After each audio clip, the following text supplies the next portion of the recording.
Hey everyone, welcome back to the channel. Hope this video finds you well. Today we are going to install SSH on the Ubuntu machine. It is not installed by default, so it can be installed by simply two commands. Let me confirm you.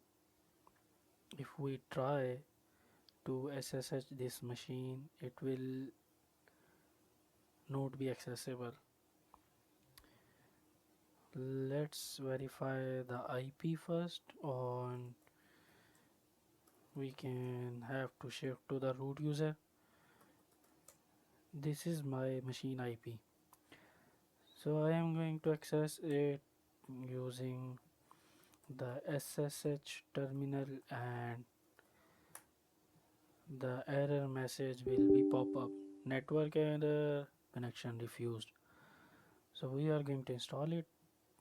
First you have to run the update commands to check for the updates or the.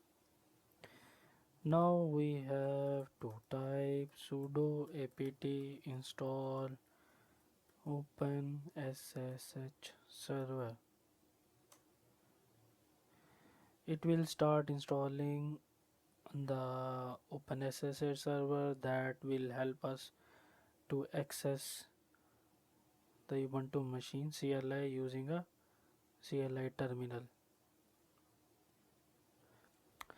The package has been downloaded and now it is getting installed.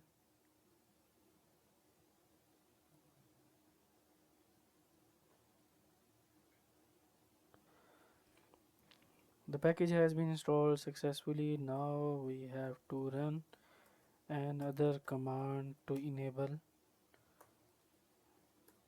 the SSH service. You can verify this by replacing status with enable.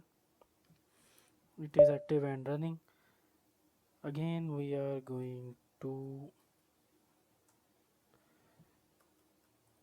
access the CLI using the putty, and now the CLI has been accessible. You have to type the username and password, and the SSH terminal of the Ubuntu machine is accessible. You can verify with the IP address as well. Hope you guys understood this, how we can install OpenSSH server on the Ubuntu machine. Thank you for watching. Goodbye.